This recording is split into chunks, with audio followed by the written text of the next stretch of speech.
Amigos, amigas, noite.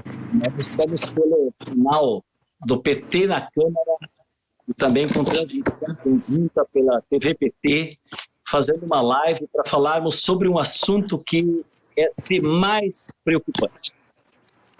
Neste momento, e eu tenho a presença, o companheirismo neste momento do nosso grande deputado de Goiás, deputado Rubens Ottoni. Já vou deixar uma boa noite para ele. Tudo bem, Rubens Ottoni? Boa noite, Bogás. Boa noite a todos os amigos e amigas que nos acompanham nesse momento. Um debate importante, como você disse, um debate que interessa a toda a nossa sociedade nesse momento delicado que nós estamos vivendo no Brasil e que mais do que nunca precisamos discutir como criar as condições para garantirmos recursos efetivos para podermos avançar no sentido de garantir saúde pública e de qualidade para a nossa população. Um prazer muito grande poder participar com você, Bogás. Eu quero te agradecer a companhia, porque o Rubens Ottoni é um desses guerreiros lutadores do povo brasileiro no Congresso Nacional, e nós também queremos saudar o nosso querido companheiro Eno Verri, que é o nosso líder, né, que por uma questão técnica não pôde fazer presença hoje conosco. Então nós vamos fazer esse bate-papo aqui sobre o que nos preocupa demais. Quando a gente chega nesse período do ano, regimentalmente, no Congresso Nacional, nós precisamos votar o orçamento para o próximo ano. E neste momento, nós estamos na fase de apresentação. O governo apresenta a proposta para o Congresso Nacional. O Congresso Nacional tem a sua comissão mista do orçamento. Essa comissão mista, exatamente, mista, deputados e senadores. E neste momento se avalia, então, a proposta enviada pelo governo. E pasmem, 35 bilhões, Rubens Ottoni, população brasileira, Congresso Nacional, 35 bilhões a menos no orçamento da saúde. Então vamos primeiro trabalhar isso, é menos recurso. Nós estamos, Rubens Ottoni, vivendo um período de pandemia. Os países do mundo, todos eles investindo mais dinheiro e o governo Bolsonaro tirando dinheiro na área da saúde. E esse é o tema, Rubens Ottoni, que nós vamos dialogar a partir de agora. Está contigo a primeira avaliação. E é muito importante, Bogás. E o que você disse de maneira concreta, objetiva, que é o debate que nós teremos agora nesse período da montagem do orçamento, mas nós sabemos que isso não se restringe apenas a essa questão específica de pensar o orçamento para o ano que vem.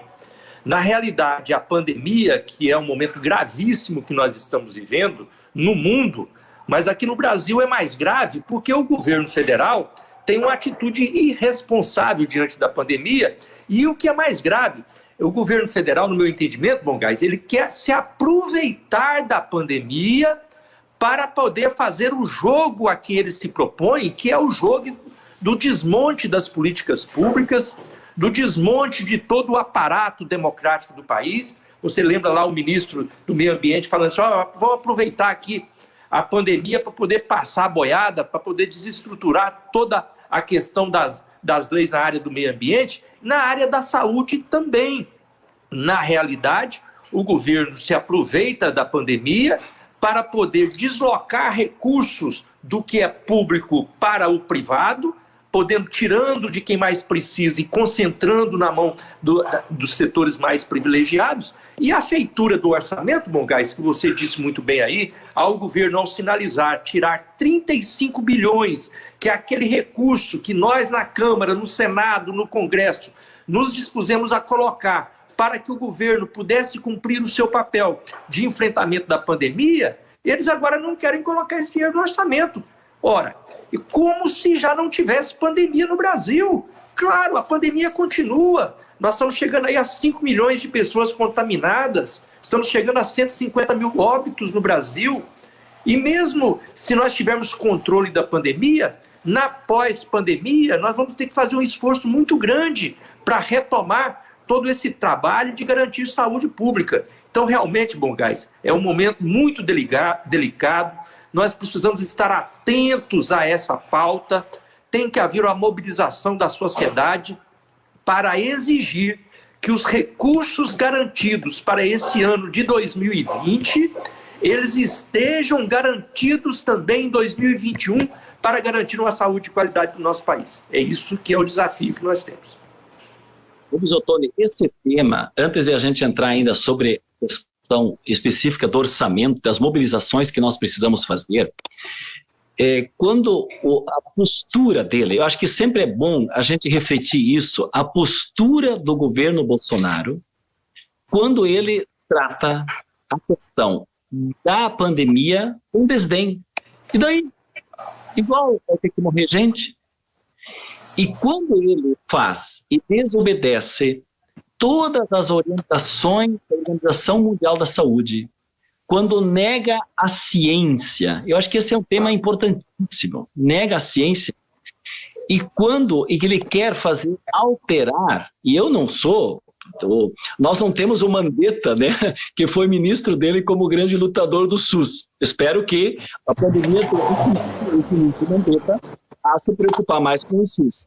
Mas, no livro que o Mandetta escreveu, ele colocou várias vezes, e em entrevistas, que havia uma pressão por parte do Bolsonaro para que ele alterasse a bula, para que ele burlasse a bula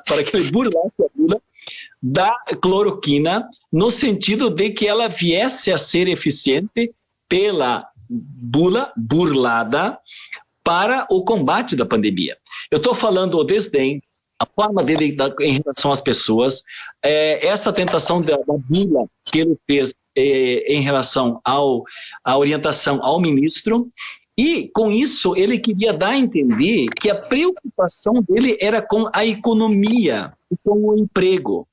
É muito bom, e você levantou isso, deputado Ottoni, porque isso é bom a gente dizer. E eu tenho dito seguidamente para as pessoas que ao ele não cuidar da saúde das pessoas, ele ainda vai atrasar a recuperação econômica, pela qual ele quer se colocar como defensor. Então ele provoca duas coisas. Ele provoca mortes, e é por isso que ele é considerado genocida em função do tratamento dele em relação à forma como ele trata a Covid, e em segundo lugar, ele e o Paulo Guedes, e a gente nem pode mais falar tanto por Paulo Guedes, porque os colegas dele, banqueiros, quando fundaram o Pactual, estão dizendo que o posto do Paulo Guedes, que era o seu posto em Ipiranga, já não tem mais combustível, né? Então o Paulo Guedes está cada vez mais enfraquecido. Mas ele comete dois erros. O primeiro é não valorizar as pessoas, portanto temos mais mortes, então nós já estamos agora com esse número extraordinário de mortes, poderíamos ter evitado mortes. E em segundo lugar, nós temos ainda a recuperação tardia da economia, porque os países que enfrentaram bem o tema da saúde das pessoas se recuperaram mais rapidamente. E aqui não, vamos ter recuperação mais tarde ainda, e isso é para justificar o fracasso econômico do Paulo Guedes e da sua equipe, que já estavam vivendo no ano passado, quando não tinha pandemia. É verdade, e essa questão está evidente, né? Porque a pandemia, é verdade que a pandemia atingiu o mundo inteiro, não é uma questão só no Brasil, mas aqui no Brasil as consequências estão sendo maiores exatamente pela irresponsabilidade do governo federal. O descaso do presidente da República com a pandemia, tratou isso com desleixo, a omissão do Ministério da Saúde, que não fez a lição de casa. A pandemia do coronavírus não pegou o Brasil de surpresa, não.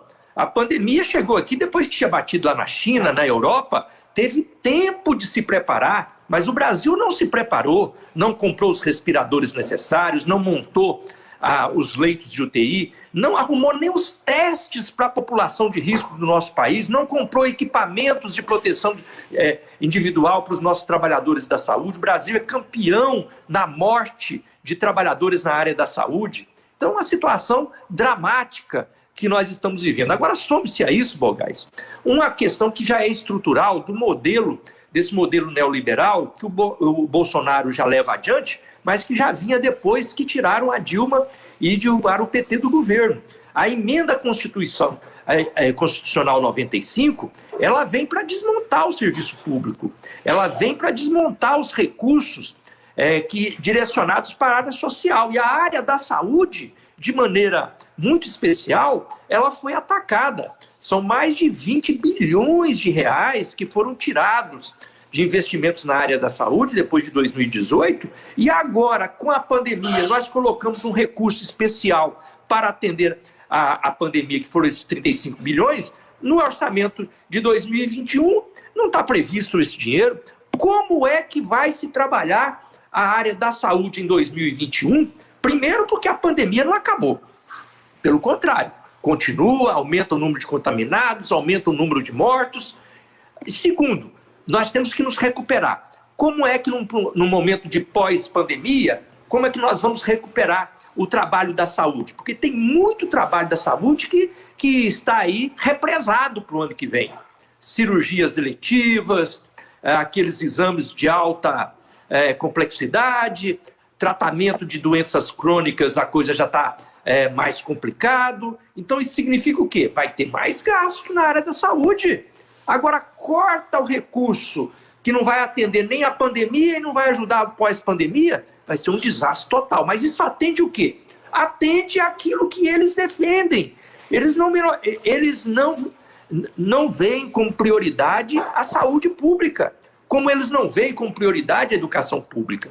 Então eles vão desmontando a saúde pública e sinalizando para a iniciativa privada. Isso é lamentável, nós não podemos aceitar, é preciso haver uma movimentação da sociedade para pressionar o parlamento para que na feitura desse orçamento a gente garanta, no mínimo, os recursos desse ano de 2020, o que já é pouco, porque nós sempre defendemos que houvesse um aumento dos recursos da saúde acima daquele reajuste normal da inflação. Este, para mim, Bogás, é o grande desafio. Aliás, essa talvez já seja uma grande chamada para a luta e mobilização da sociedade. Eu acho que, Rubens Ottoni, você falou bem. A emenda constitucional 95 já tirou mais de 20 bilhões dos recursos. Aliás, foi a primeira medida, né, Rubens Ottoni, que foi votada ainda no tempo do Temer. Bom lembrar isso. Quando saiu a Dilma, o Temer, e quem votou pelo congelamento? Mandetta. Quem votou pelo congelamento? Rodrigo Maia. Quem votou pelo congelamento? Todos os senadores, Alcolumbre. Quem votou pelo congelamento à época? Bolsonaro. Era deputado, eram os golpistas, todos os golpistas. Só nós da esquerda que votamos contra essa ideia do ajuste fiscal, porque era isso, né? O debate era ajuste fiscal, e por isso tinha que, então, apertar o cinto em políticas públicas, e fundamentalmente a educação também perdeu muito, saúde também perdeu muito. Então, acho que essa é uma palavra que nós poderíamos já lançar hoje à noite nessa live do PT da Câmara, que nós já debatemos isso, é o seguinte: revogação da emenda constitucional 95. Se nós não conseguirmos votar... E o que eu fico triste, Ottoni, que no tempo da pandemia, as pessoas falam assim, depois da pandemia o mundo vai ser diferente. Mas é engraçado que a consciência do ponto de vista da defesa de recursos para a saúde, para alguns parece que a lição não vale. Não vale. E dentro disso, então, acho que essa é a primeira parte, é a revogação da emenda constitucional 95. E o segundo tema que eu quero acentuar aqui é o outro corte que aconteceu. Você falou de consultas, você falou de filas nos hospitais, o que cresce, eu não sei se a realidade de vocês lá em Goiás é assim, Ottoni, mas no Rio Grande do Sul, nós vivemos um período, não tinha mais fila no hospital, não tinha mais fila nos postos de saúde. Nós temos uma situação de retorno de filas nos postos. Marcação de consultas ou de cirurgias, né, é uma desgraça. As pessoas estão realmente numa situação muito difícil. E eu queria somar a isso um outro elemento. Eles já haviam acabado, Ottoni, com o tema das farmácias populares. Nós tínhamos as farmácias populares, que era aquele remédio fundamentalmente de uso contínuo, que um hipertenso, um cardíaco, são pessoas que não têm dinheiro, estão recebendo esse recurso. Eles já acabaram quase com tudo do tema das farmácias populares. E agora, para acabar de vez, para poder fazer o tal do ajuste e o ajuste fiscal, ter renda da emergência que eles querem continuar para as pessoas, eles colocaram que um dos lugares para poder economizar para ter dinheiro para a base básica seria acabar com todos os remédios das farmácias populares, e essa semana até anunciaram meter a mão nos recursos do Fundeb, da educação. Então nós estamos com dois problemas. Nós estamos tendo a retirada de programas que existiam, a aprovação do Fundeb, que nós fizemos essa semana para ter recursos, nas semanas passadas, para ter recursos permanentes para a questão do Fundo de Desenvolvimento da Educação, das séries iniciais até o ensino médio. Nós apoiamos agora um Fundeb permanente, contra a vontade do Guedes, contra a vontade do Bolsonaro. Agora eles querem meter mão do Fundeb para repassar para outra renda, para renda básica, renda básica. Então, essa denúncia também nós precisamos fazer, e acho que é fundamental a gente fazer esse debate nesse momento dos cortes orçamentários que estão sendo apresentados. É verdade. E eu quero insistir aqui, Bongás, até para que as pessoas que estão nos acompanhando nesse momento, elas tenham a segurança, inclusive, de poder fazer o debate, fazer a discussão e fazer a argumentação. O governo tinha um recurso básico da área da saúde, ano após ano, que nós, no governo do PT, aumentávamos esse recurso da saúde, além dos reajustes da inflação. Aí, com a emenda constitucional 95, eles impediram esse aumento dos recursos da saúde, só poderia ser feito o ajuste da inflação. Com isso, perdeu-se mais de 20 bilhões de reais da saúde, né, em 2018, 2019. Com a pandemia, um desastre total. Nós arrumamos, o Congresso arrumou recurso para o governo federal, para o executivo. Mais de 35 bilhões foram liberados para a pandemia. Essa pandemia, ela continua. É importante você que nos acompanha aqui estar atento, porque o argumento deles é o seguinte: não, mas isso era para a pandemia. Era para a pandemia, mas a pandemia continua. Ou não? Nós estamos aí avançando a mais de 5 milhões de pessoas contaminadas, passando de 150 mil pessoas mortas. Uma situação dramática. Não tem vacina. Nós estamos entrando no ano de 2021 sem vacina. Então nós vamos ter que trabalhar para garantir a vacina. Tem que ter dinheiro para os insumos para poder buscar a vacina. Da onde é que vai ter vacina se não tiver um recurso especial para isso? E aquilo que eu falei aí rapidamente. Na medida que tem a pandemia, vocês devem estar acompanhando, vocês que nos acompanham aqui nas cidades de vocês, nos estados de vocês devem conviver com essa realidade. Ninguém consegue fazer uma cirurgia eletiva, os exames de alta complexidade não estão disponíveis, tudo por conta da pandemia, Quando entrar 2021, o que vai acontecer? Precisa atender toda essa demanda reprimida. Atender a demanda reprimida e sem acabar com a pandemia, sem vacina. Então, na lógica, nós precisaríamos, para 2021, de um recurso superior ao que esteve disponível no ano de 2020, se nós quisermos colocar a saúde pública do jeito que ela precisa ser tratada e viabilizada para a população brasileira.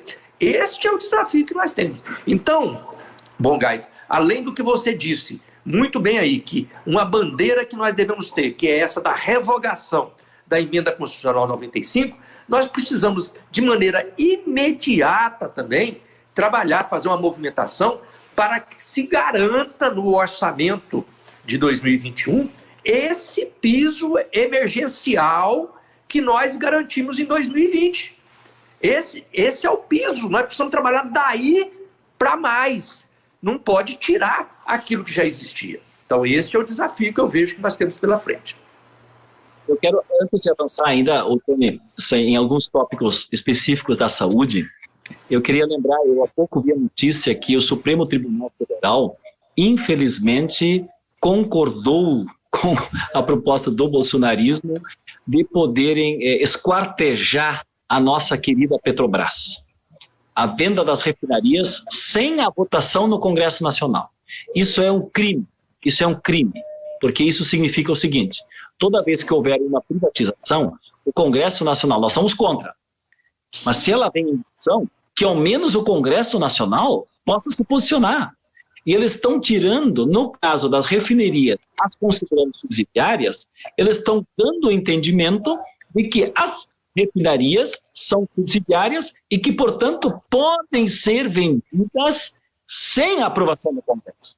Isso é uma atitude autoritária, sem a participação da representação do povo, é uma gravidade. Mas por que eu estou dando essa informação e fazendo essa referência? Porque no tema da pandemia, nós tivemos em outros países, onde as estatais que lidam, você falou antes que faltou, por exemplo, respiradores, que faltou equipamentos, faltou um conjunto de mecanismos e os estados usaram as suas estruturas estatais para fazerem a produção. E nós tivemos uma estatal brasileira, a Petrobras, com nenhuma ação no sentido de poder colaborar, contribuir com algum tipo de equipamento, redirecionar a produtividade depois da linha da produção para poder ajudar em alguma parte. O governo não tem interesse nisso. Eu queria registrar isso porque me soma a notícia triste que a gente tem agora no final da tarde, o Supremo Tribunal Federal, em função do esquadrinhamento, por essa decisão de poderem sim fazer a privatização das refinarias. E eu queria entrar então para um próximo tópico que eu gostaria também que você comentasse, porque o governo permanentemente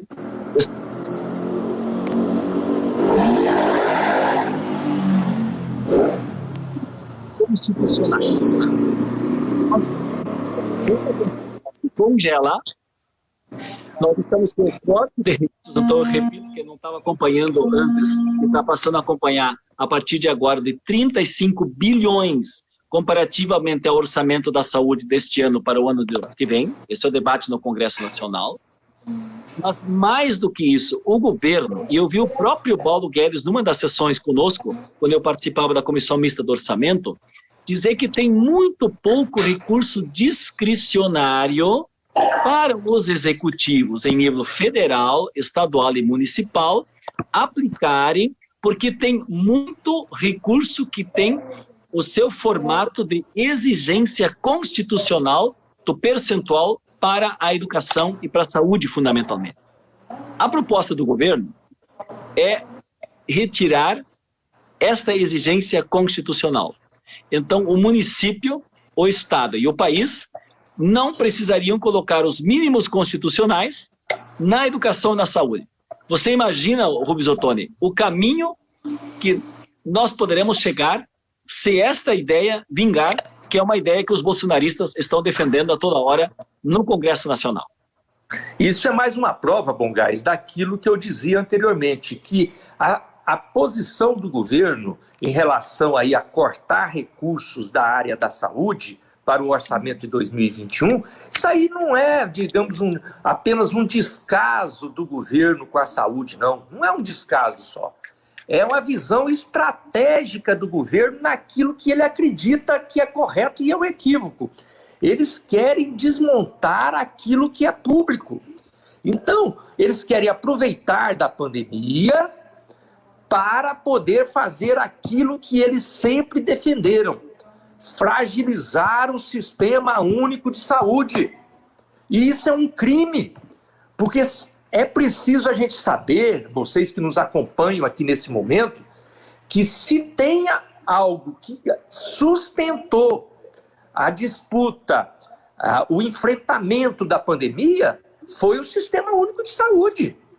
Foi o Sistema Único de Saúde, na hora da dificuldade da pandemia, aonde é que estava a iniciativa privada? Na hora da dificuldade de enfrentamento da pandemia, quando não tinha as UTIs, não tinha os respiradores, não tinha os testes, não tinha o controle da população, foi o Sistema Único de Saúde. Mas o governo trabalha com a visão ideológica. Eles gostam sempre de jogar para a gente a questão ideológica, mas eles trabalham nessa visão ideológica de desmonte de tudo que é público. Isso é crime, é um grande crime, porque se tem algo que funcionou em 2020, foi o SUS. O Sistema Único de Saúde garantiu o 2020. E então nós precisamos agora garantir mais recursos para o SUS, para que nós tenhamos um 2021 digno para o povo brasileiro.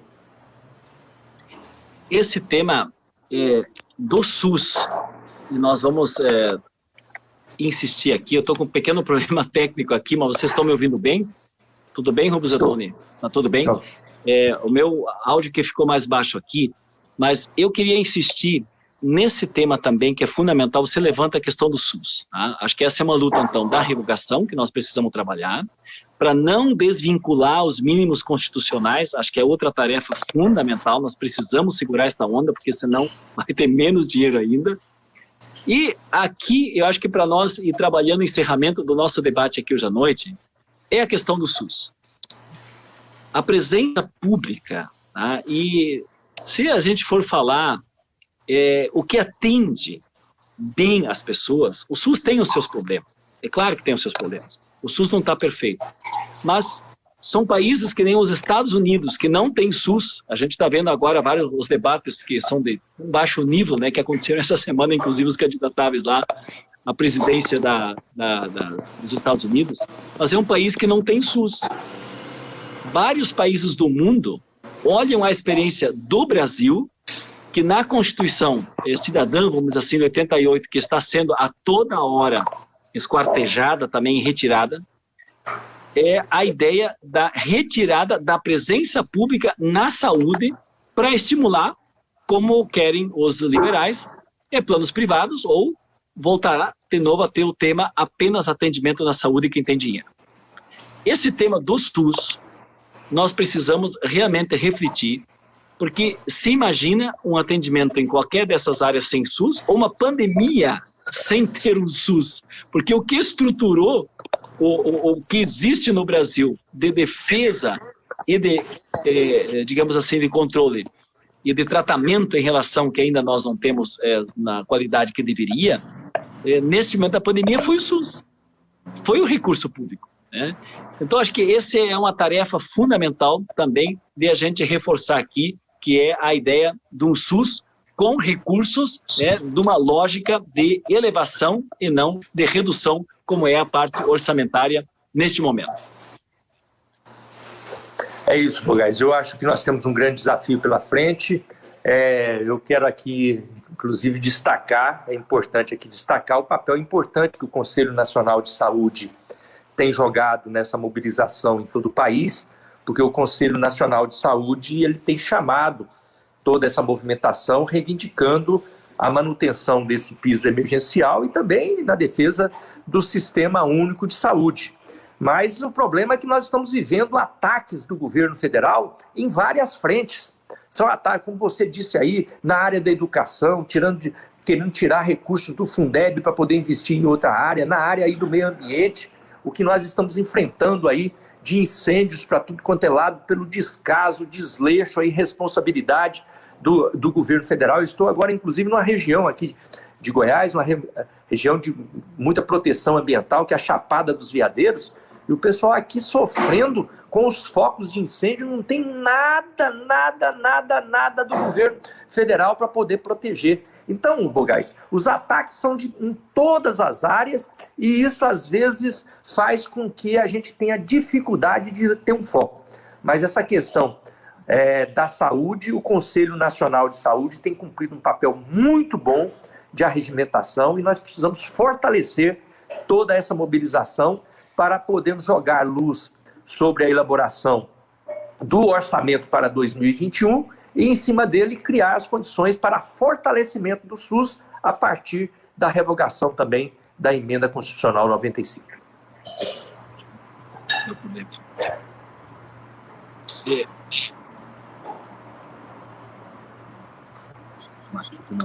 Isso.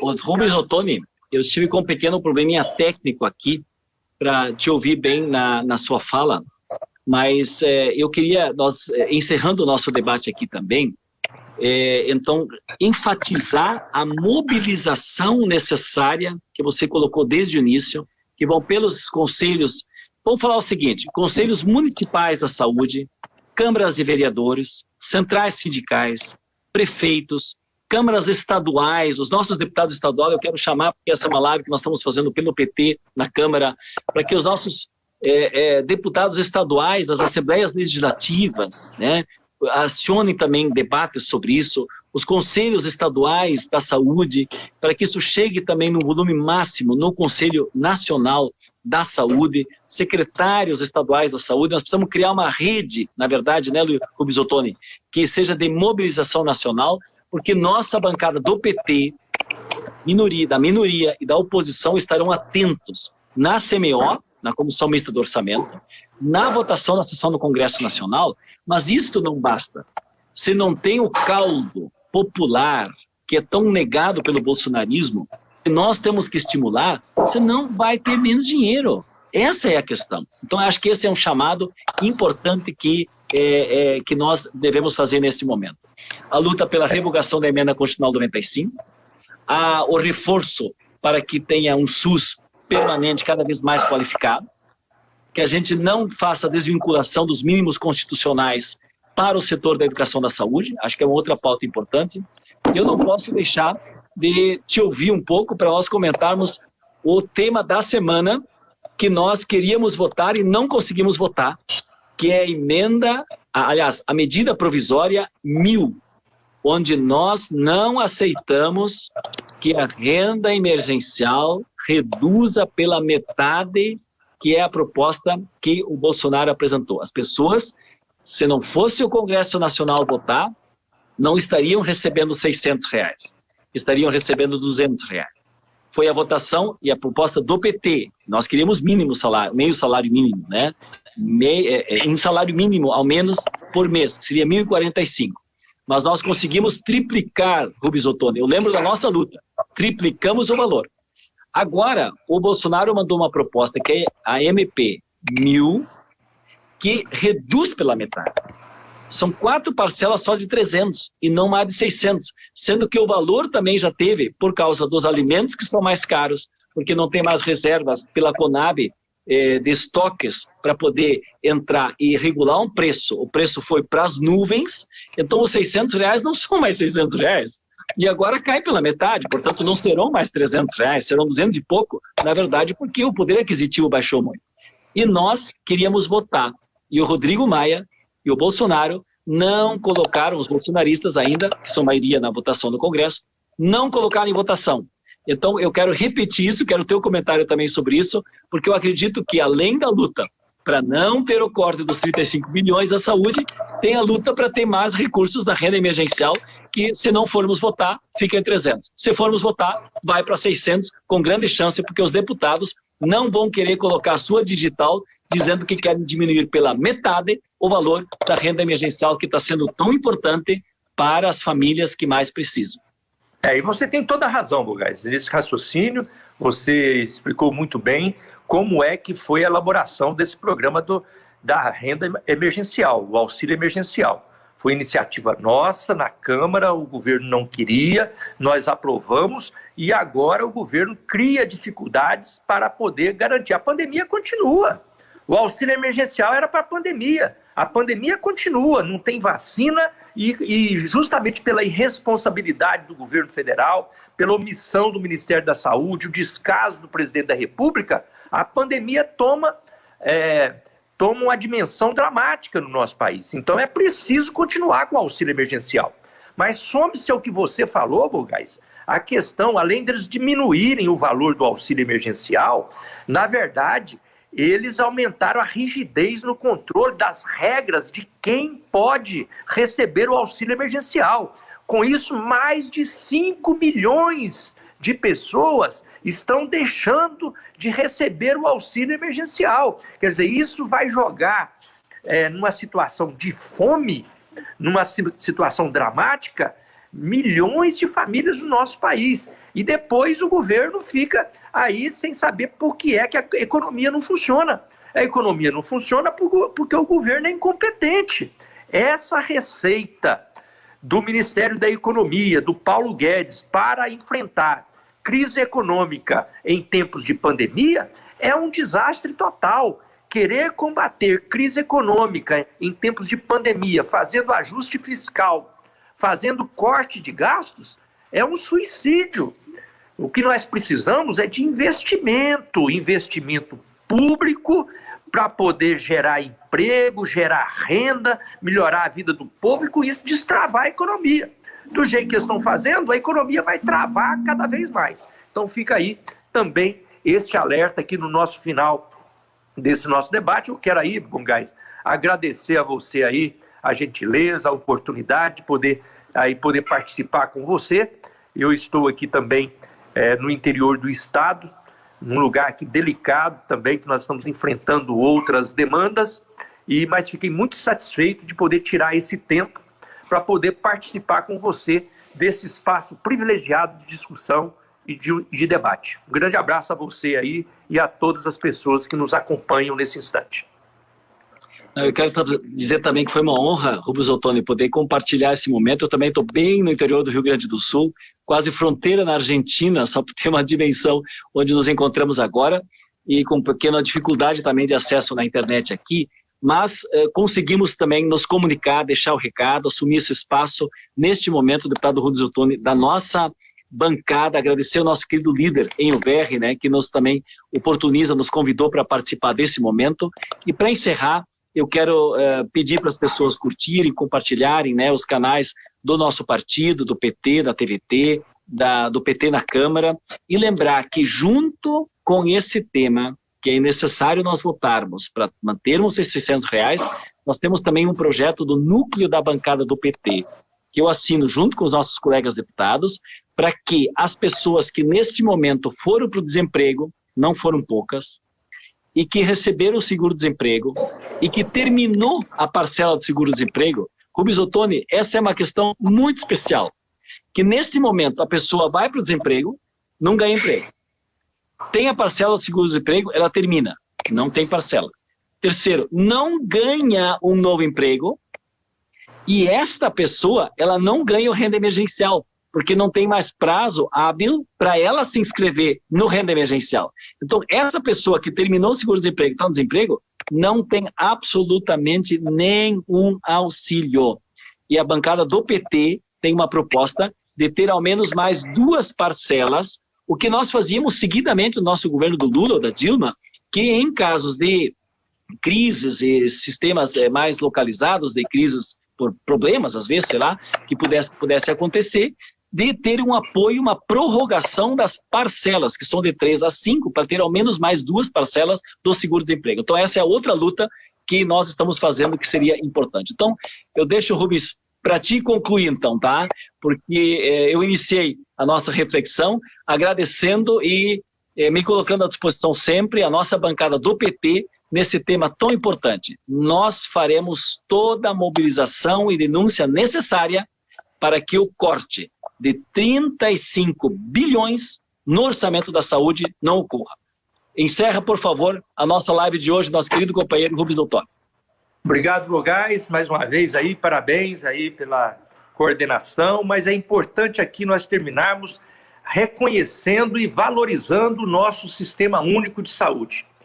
Repito, foi o SUS que garantiu o ano de 2020 no combate à pandemia. Foi o SUS.